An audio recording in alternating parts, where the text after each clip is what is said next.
Shalom, my dear friends, and welcome to our daily reflection.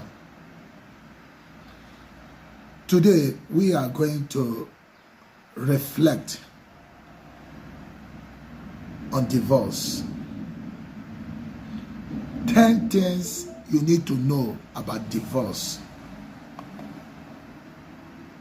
I repeat, 10 things you need to know about divorce. There are so many questions on divorce. For instance, is it lawful to divorce? On what condition should one divorce, if at all one should divorce? Is divorce a sin? What if in the case of life-threatening situation, when one is in danger, or when one's life is at risk or in danger, is there any reason whatsoever why we should justify divorce, or why divorce should be justified? So these are some of the things we are going to look at, and I'm going to give you the scriptural position, and at the end maybe the church position on divorce. But at the end of the day, the ball is in your court. You are the one to take the decision. You are the one. I'm here to provide you with enough information that will help you to take the decision you need to take. I don't want you to perish for lack of knowledge. You need as much information as possible. So today we are looking at the 10 things you need to know about the issue of divorce. Now we are starting with the Old Testament, especially the passage that the Jews quoted to Jesus Christ to justify divorce. Where can we find that passage where they said Moses gave us authority or right to give the woman certificate of divorce? So Deuteronomy chapter 24 verse 1 to 4, that is where you will find this passage, and I will read what Moses wrote. Remember, Jesus said it is because of their hardness of heart that Moses wrote this. And what is it that Moses wrote? Deuteronomy 24 verse 1 to 4. If a man marries a woman who becomes displeasing to him because he finds something indecent about her, and he writes her a certificate of divorce, so it's presumed the man is free to write a certificate of divorce. He gives it to her and sends her from his house. Verse 2.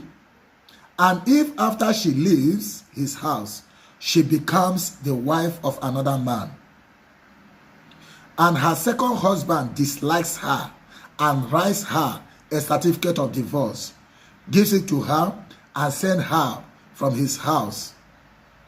Imagine. Or if he dies, then her first husband who divorced her is not allowed to marry her again after she has been defiled. That will be detested in the eyes of the Lord. So, I don't know if you understand that. When you divorce your wife, you have already given her a certificate of divorce. And tomorrow you now discover it may not even be death, or it may, now the woman is doing well. the woman is progressing, you want to come back. There is no room for that. So God doesn't permit that. So that is, but they misunderstood it to mean that you are free to divorce your wife randomly. So what God is saying in essence, or what this passage is saying in essence, is the moment you divorce your wife, you are the one that said you don't want to marry again. Then why go back again to what you have already rejected? That should be the emphasis. Is it not Second Johnny that killed Mogopag? Second Johnny that killed Mogopag. So going back to, so long as that hatred is there, so long as that, something must have. Whatever it is, do you want to tell me it will not happen again? You are the one that said, I am tired of this marriage. I'm no longer interested. And you write a certificate of divorce. So that means the marriage is conditional. Maybe the condition of the woman has changed. Financial status has changed. Because if the woman's status has not changed, do you think the man will come back? If the status of the woman has not changed, do you think anything will bring the man back? There is something he saw that he is not happy with, he is not comfortable with, and that is what he capitalized on. That's why he, opted for divorce. So the Moses wrote, you dare not go back to the woman again, say you want to go and marry her again, because we have already divorced her, and already she's married to another man. Okay, that's the first thing you need to know. At least you need to know where they are quoting. They quoted it to Jesus Christ, that after all, Moses said we should give her a certificate of divorce. Then the second thing you must know about divorce, he who divorces hurts himself and hurts the one he wanted, he would have protected. And this is in the New Old Testament, because the Jews that quoted the first one, they didn't see this. Malachi chapter 2 verse 16. Malachi chapter 2 verse 16. The man who hates or divorces his wife, says the Lord, the God of Israel, does violence to the one he should have protected. I repeat, the man who divorces his wife does violence to the one he would have protected. You should have protected this woman. The woman is she ran to you for protection. You are the one covering her. Imagine somebody ran to you for protection, and you are the one now that hurt the same person that you would have protected. So that's why Malachi is in the Old Testament, but the Jews refused to quote this. They quoted the one that suits them to justify what they want. But Malachi, they forget that even this passage I've shared with you now is equally in the Old Testament. The one who divorces his wife hurts the one he would have protected. Malachi 2 verse 16. So don't hurt somebody you would have protected. Then number 3, the third thing you need to know about divorce. Marriage. In fact, this is the first thing you should have even known. Because when we talk about marriage, the essence of marriage, marriage is between a man and a woman. Marriage is between a man and a woman, not a man and a man, and not a woman and a woman. Listen to Matthew chapter 19, verse 3 to 12. Matthew chapter 19, 3 to 12. He says, some Pharisees came to him, and to test him, they asked, is it lawful for a man to divorce his wife for any reason? Jesus said, haven't you read that at the beginning of creation, God made them male and female? God made them how? God created them male and female, husband and wife. Okay? That is how God created marriage. Male, it is between male and female, not man and man, like what is happening in the world today. So that one, you can call it anything. That is not a marriage. Okay? So take note of that. Marriage is between a man and a woman. So now, having said that, the next thing you need to know about marriage, having established the essence of marriage, the fourth thing you need to know about marriage is what God has joined together. Marriage is a divine union. It's ordained from above. Matthew chapter 19, verse 5 to 6. Matthew chapter 19, 5 to 6. For this reason, a man leaves his father and mother and is united to his wife, and the two will become one flesh. So they are no longer two, but one flesh. Therefore, what God has joined together, let no one separate.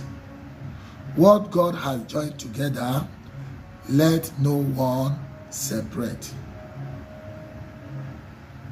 So marriage is ordained from above. And marriage, according to this passage, can only be separated by God, not by man. You cannot give what you don't have.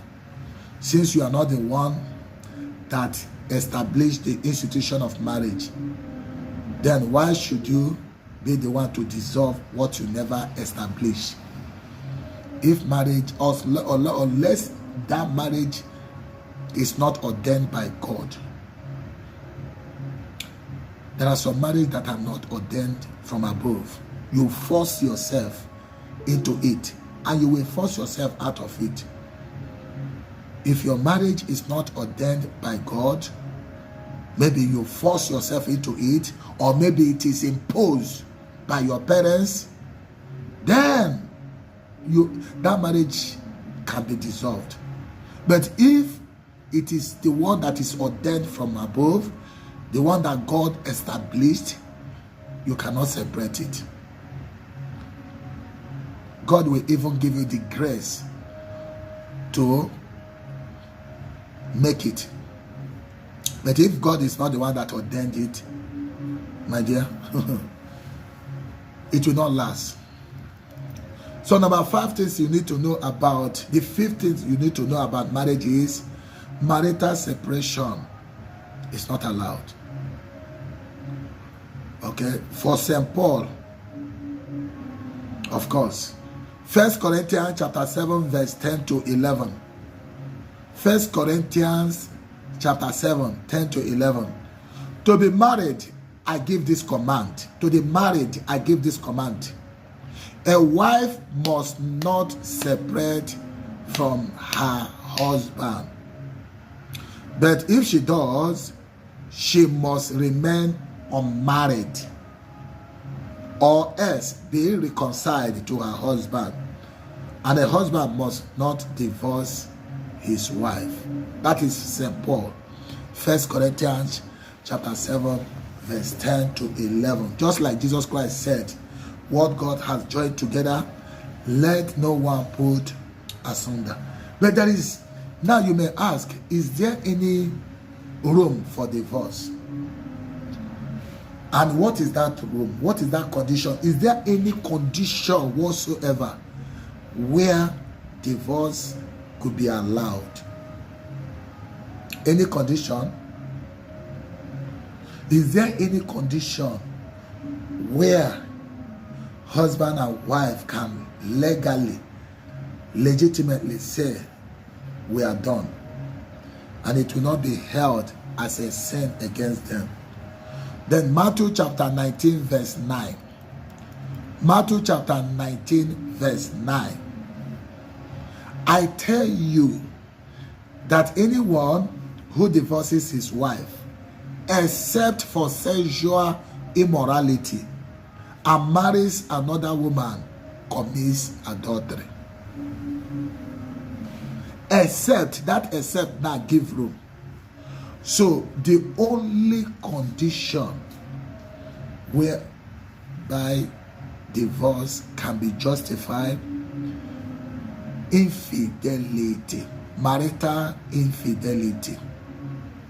Even culturally, traditionally, no one takes that. Marital infidelity, immorality. So that is the condition whereby divorce can be, allowed. But even at that, where there is, like the case of God, the marriage between God and Jerusalem, okay? The marriage between God and his people. You discover that God is faithful, but the people themselves are not faithful. But yet, a typical example is Ezekiel chapter 16, using Jerusalem as an example, where God, after picking up Jerusalem as a lady, cleaning her up, got married to her, but we played the harlotry. But even at that, God did not divorce us. So that is it. It's up to you. If you have unforgiving spirit, you can use this passage to justify divorce. After all, the Bible says that the condition for divorce is sexual immorality. You can use it to justify your divorce. Then who suffers? Especially when there are children involved. When two elephants fight, it is the grass that suffers. So always consider your children before you take a drastic decision. Marriage to unbeliever. You are married to an unbeliever. Should you continue with that marriage? Should you even get involved with an unbeliever? What if you are now married to unbeliever? Should you separate? Are you allowed to divorce? 1 Corinthians chapter 7 verse 12 to 15. 1 Corinthians chapter 7 12 to 15. St. Paul wrote, to the rest I say, if any brother has a wife who is not a believer, and she is willing to live with him, he must not divorce her. For instance, you got married and then you became a born again. Your partner is not a born again. Can you say because you are a born again, you divorce your partner? St. Paul said no. And if a woman has a husband who is not a believer and he is willing to live with him, the most important thing is that person willing to continue with the marriage? You are not quarreling with her. You have not done anything evil with him. So, and he has not hurt you. He's not hurting you. Then why must you divorce? St. Paul is asking you. You must not divorce him.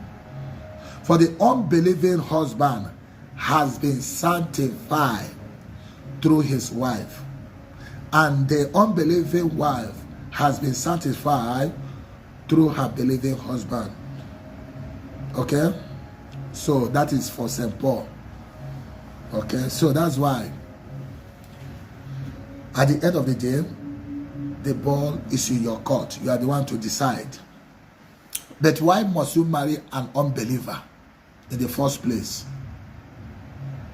Why must you marry an unbeliever? There are some unbelievers you will marry. For instance, if you are married to a Muslim and the Muslim said you are not going to go to church. I have seen cases like that where even the Muslim young man said, I will allow you to go to your church, no problem. But the moment they got married, it's a different ball game. Could not even allow the wife to step out. So by then it is too late. Now you are the one now crying for divorce. So prevention is better than cure. Why marry an unbeliever? Why put yourself in a tight corner? Why you should be asking, why me? You are the one that is better you marry. Best of the same feather flock together. At the end of the day, you are the one to decide. As you make your bed, so you lie on it. Marriage is something that God gives you the freedom to decide. Marriage is not compulsory. It's not a do or die affair. Marriage. And I'll prove it to you. Matthew chapter 19 verse 11.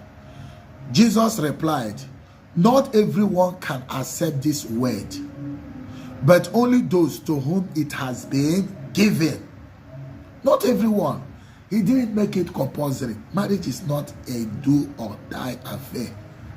That you are not married does not mean you have failed.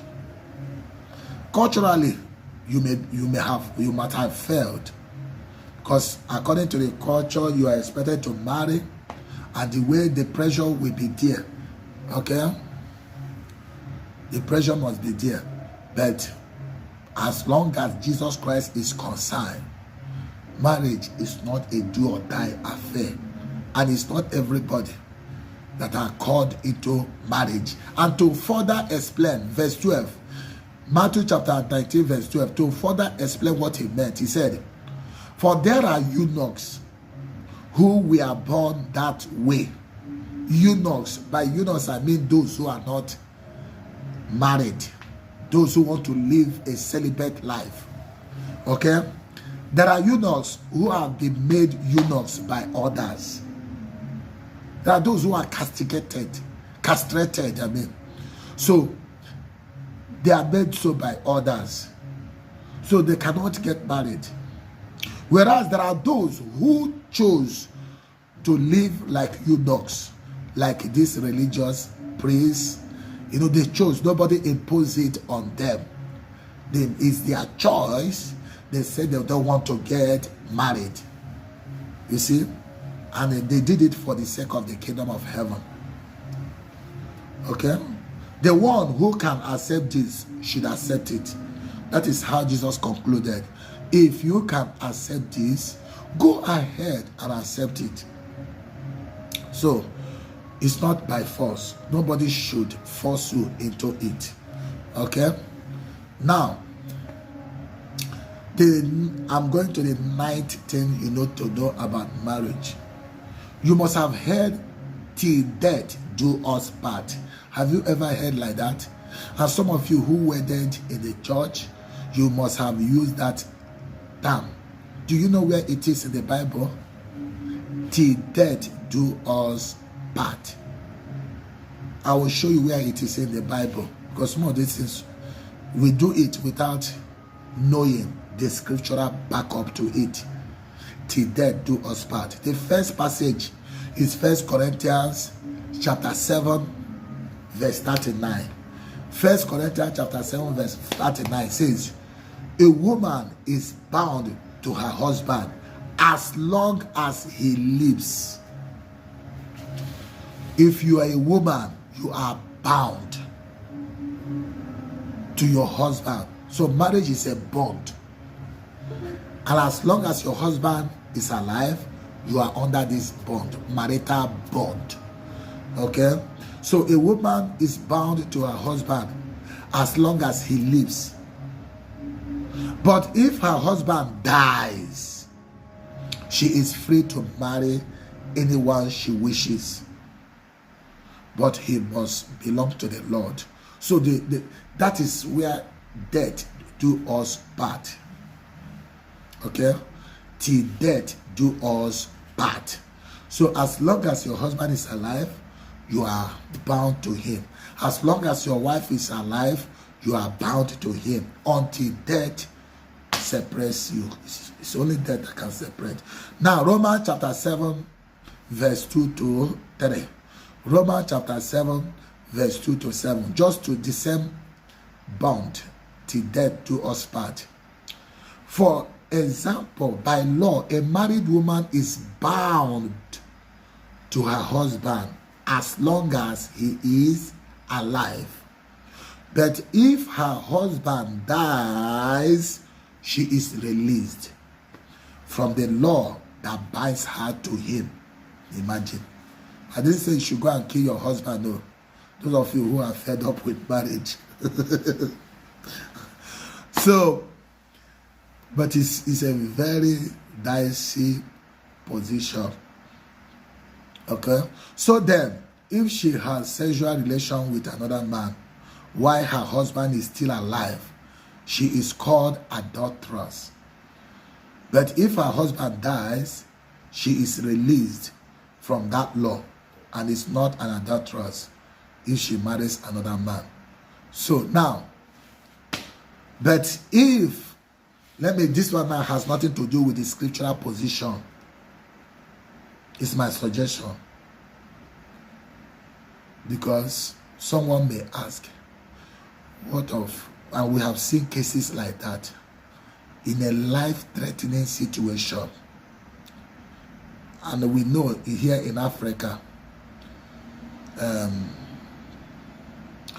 we have so many marital abuses, domestic violence here and there, and life-threatening situations. So what do? Must you die so that your husband will marry another wife? Or must you die so that your wife will marry another wife, another man? My dear, this one is my own suggestion, though. It's not scriptural. Why not separate for some time? I didn't say you should divorce. At least when the tension calms down, you can come back again. Don't go and kill another man's son. And don't go and kill another woman's daughter in the name of marriage. That's why Jesus Christ said it's not a do or die affair. Those who can keep this, let them accept it. Okay? Now, having said that, listen to what the Catechism of the Catholic Church has to say. That is the third thing you need to know about divorce now. The position of the church is what I have to present to you now. I've told you my own stand. Okay? But now listen to the church. So it's up to you to know what to choose. Catechism of the Catholic Church, paragraph 2384. And then paragraph 2384. Divorce is a grave offense against the natural law. Divorce is a grave offense. In fact, for the church, it's a grave offense, and it is against the natural law. It claims to break the contract to which the spouses freely consented. So, as long as you freely enter into this contract, why should you divorce? If you were imposed or deceived, it's a different thing. But now that you freely accepted it, so nobody forced you into it. To live with each other till death. Divorce does injury to the covenant of salvation, of which sacramental marriage is the sign. This is the position of the church. Catechism of the Catholic Church, 2384. That is the position of the church. And now, before we conclude, prevention is better than cure. Not all these things we are saying boils down to what I'm going to share with you now. Prevention is better than cure. And what do I mean by that? To avoid divorce, go to Ephesians chapter 5, verse 22 to 33. Ephesians chapter 5, 22 to 33. Wives, submit yourselves to your own husband Okay, as you do to the Lord, the way you submit to God, that is how you should submit to your husband. For the husband is the head of the wife, as Christ is the head of the church, his body. Okay, now as the church submits to Christ, so also wives should submit to their husband in everything, without exception. There will be no divorce. There will be no room for divorce if women do that. And then husband, on the other hand, love your wife as Christ loved the church and gave himself up for her, to make her holy, cleansing her by the washing with the water through the hair. Imagine if a man should love the wife as Christ loved the church. Do you think there will be room for divorce? No. So that's why I said, hold on to this passage. Ephesians chapter 5, 22 to 33. Wives have been told what to do to avoid divorce. And husband has been told what to do to avoid divorce. Prevention is better than cure. As you go through this, the choice is yours. But I prefer you people follow this last instruction from St. Paul to the Ephesians chapter 5, 22 to 23. If you can do this, I promise you, your marriage, you will enjoy it. There will be no need for divorce. And I pray against that spirit of divorce. And I pray against every broken home, that God should use this reflection to bring reconciliation where there is need for reconciliation. May God bless you and bless his word. Jesus, I trust in you.